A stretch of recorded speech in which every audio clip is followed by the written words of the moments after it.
Okay, hi there all. Oops.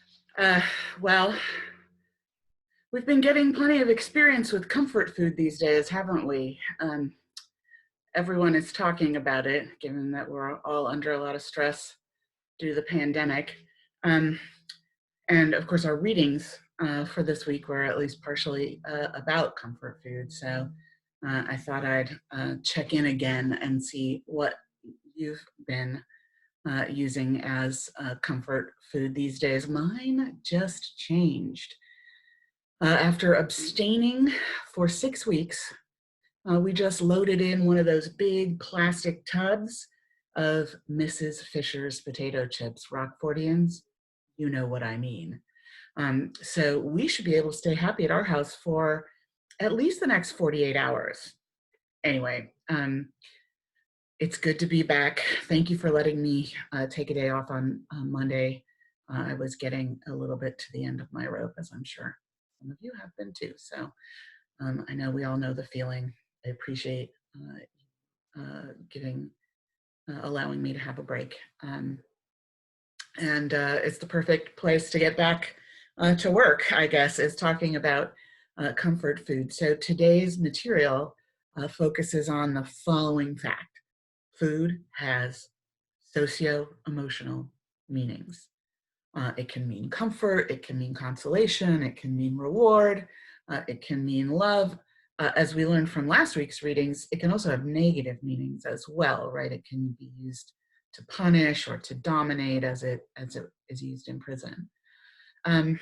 So we both seek out and offer to others food in response to emotional states like sadness, stress, frustration, celebration, right? They can be positive and negative. And we learn to associate certain feelings like security and warmth and satiety and soothing with being fed, and often with being fed particular things. Usually foods that are high in fat and sugar and other carbs. We also learn to associate certain emotions with being fed certain things in certain places, like grandma's kitchen or your favorite third place hangout. In this pandemic, we have lost our food-related public gathering places, at least temporarily. But we have not lost our emotional connections to food. I mean, we can't go grab a burger with friends after school, and we can't invite people over for a cookout, but that doesn't mean we don't still orient to the emotional content of food and ponder its meaning in our locked down lives. Um, so what have you been pondering with regard to food lately? Does it spark memories of better times? Does it soothe or sweeten a hard day? Does it make us feel obligated or trapped? Does it allow us to show our love for others? So food is still going to have meaning, even though our ability to socialize around it is extremely limited. Emotional content might be guiding your choice of food item to focus on for your final paper as well. So I want to talk about that a little bit too. You might want to pick a food that is emotionally meaningful to you for this paper, or you might find it easier to research and write about a food that doesn't spark emotional response in you. Whatever you pick is fine. And honestly, like I've said before, you can pick anything and you will be able to write this paper. So the type of food or dish you select is not going to be the indicator of whether it's a good paper or not. So you don't have to like select the most exotic thing you can come up with or anything like that. A bottle of Pepsi would work, okay? So the assignment is on Blackboard for you to check out and get started on tracing the sociological and cultural history of the food that you pick. So you're gonna need to be able to answer the following list of questions about the food that you pick for your final paper. Where did it come from?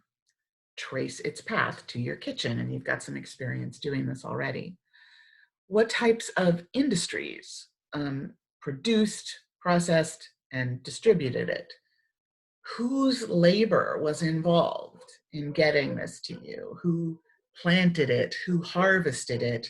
Who turned it into the thing that you're actually eating? How did it get transported? Who sold it to you? Who prepared it? That sort of thing. So whose labor was involved?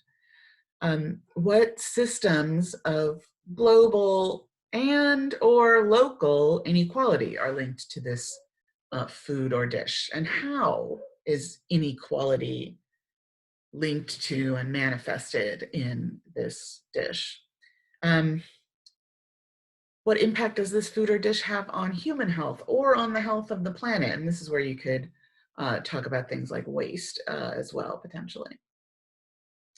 What role does this food play in constructing individual or group identity for you or for others? And what meaning does this food or dish have in everyday life, also for you or for others? You can address either one.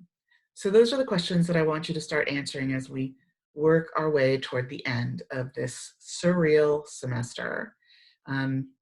So feel free to email me with any questions that you might have, and please take care of yourself and your families right now.